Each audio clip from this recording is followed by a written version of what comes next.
many remember Trukfit? Created in 2012 by Lil Wayne and his manager Cortez Bryant, and at the height of the rap/skate culture mixing, Trukfit was a part of the second wave of rapper Streetwear. Trukfit was released in an era when Lil Wayne was arguably the hottest rapper in the game, and a clothing line got tons of hype off the back of this.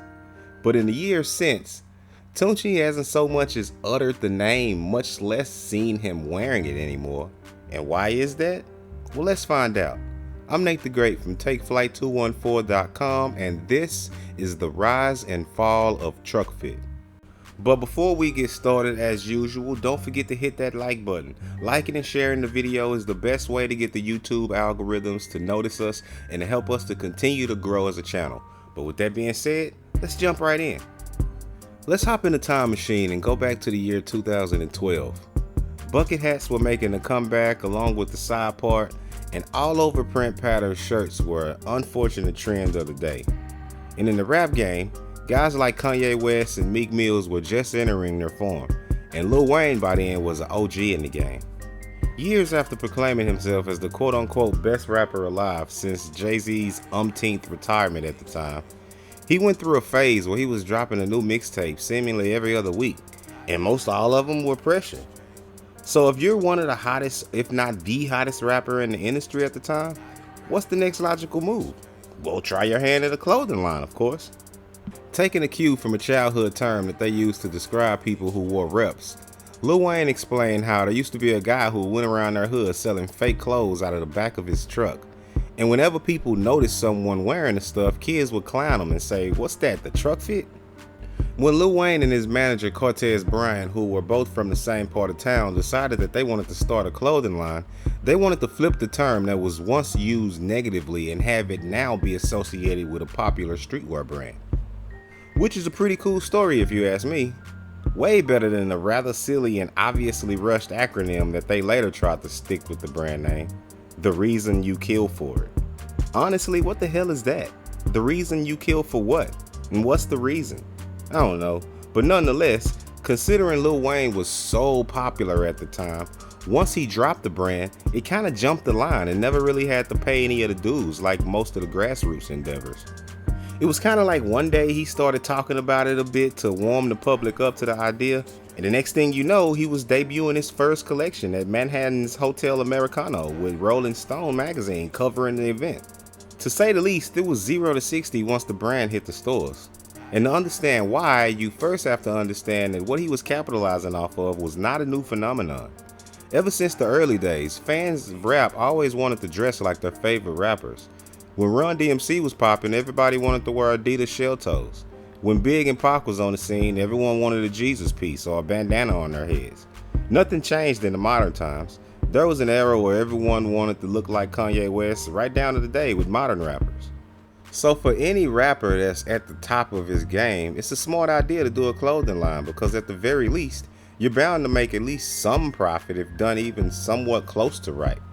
But as for the look of Trukfit itself, the first collection consisted of the main streetwear staples like tees, hoodies, and hats. There was a logo of a little cartoon emoji looking guy that was clearly influenced by Bape's Baby Milo character. The pieces came in wild and loud colors, reminiscent of Lil Wayne's then rap/rock/skater style. It was pretty much a representation of what you could imagine was probably in Lil Wayne's own closet at the time, which, depending on how you look at it, was either a good or a bad thing, considering that Lil Wayne has been a lot of things over his career, but a fashion icon has never been one of them. But this aside, the brand took off and did pretty well. They never really bothered to do some of the things that most streetwear brands do, like open a flagship store or even worry about working on building a legacy. They announced the brand and launched it on Karmaloop. So from day one, the direction seemed pretty clear. They were there for a good time, not a long time. And a good time they had. We did a video on the top earning rap lines recently, and Trukfit ranked in a lot higher than I originally thought that they would. I always knew that when the brand dropped that it had some hype behind it because Lil Wayne was name dropping it in every other song, and him and his crew always had some on whenever you saw them. But to learn that they made $788 million throughout the run was even a surprise to me. But, however, when you look deeper into it, the whys and what fors are revealed. Most streetwear brands, when first launched, had to start out slow.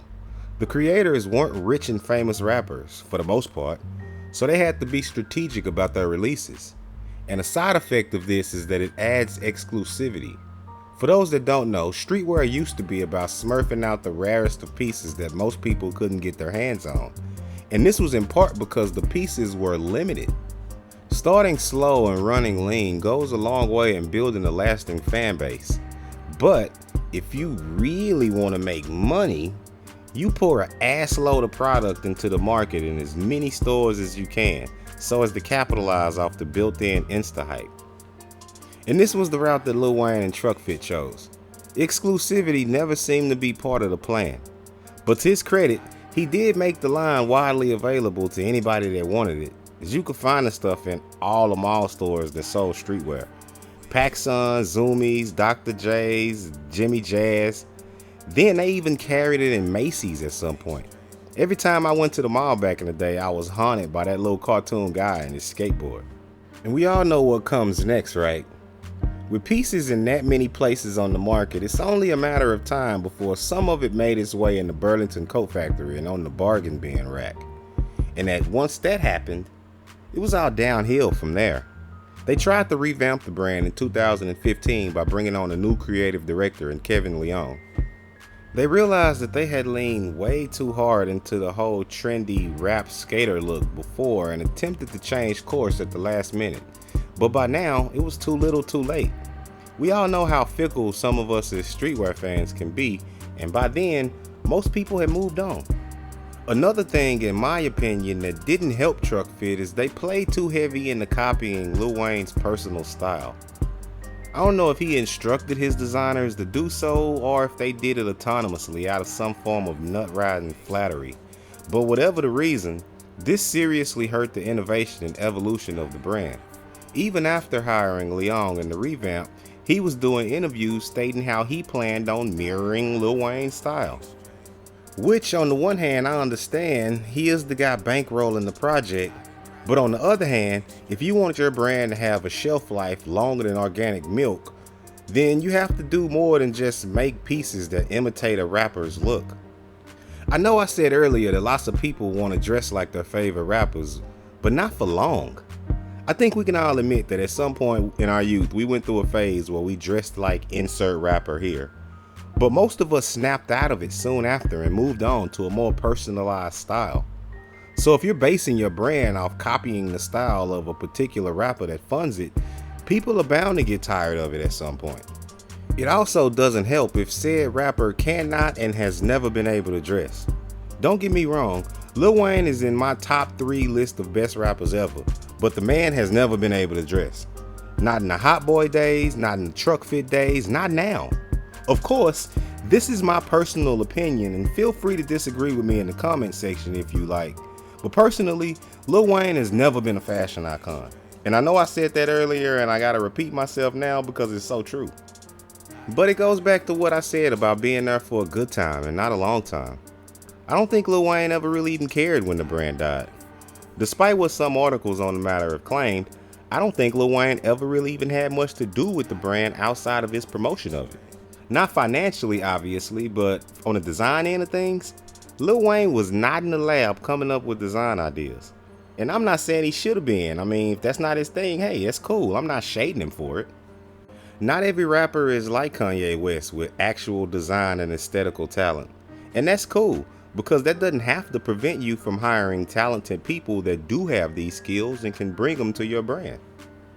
I found no evidence to actually prove this, but I don't think Lil Wayne ever cared that much. Even after hiring Leon, who had been there for a whole month as the new creative director, said that at the time of doing the interview, he had never even spoke to or met Lil Wayne. I don't know about you, but to me, that says a lot about his level of involvement. Not to mention that after the writing was on the wall for Trukfit, Lil Wayne spent no time going off to his next endeavor with YMCMB clothing line.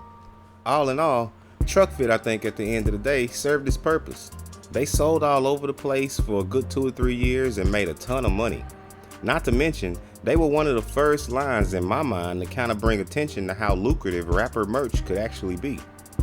Although Trukfit wasn't a merch line itself, it showed rappers that they could make money simply off their own popularity and not even really have to have the best of designs. But what do you think? Were you a fan of Trukfit? What are some of the reasons you think it fell off? Hit us up in the comment section and let us know. Also, if you haven't by now, don't forget to smash that like button. Liking and sharing the video again is the best way to help us to continue to grow as a channel so that we can continue to get more and more views and grow to be as respectable as some of the other channels that are out there. But with that being said, I'm Nate the Great from TakeFlight214.com signing out. Until next time, peace.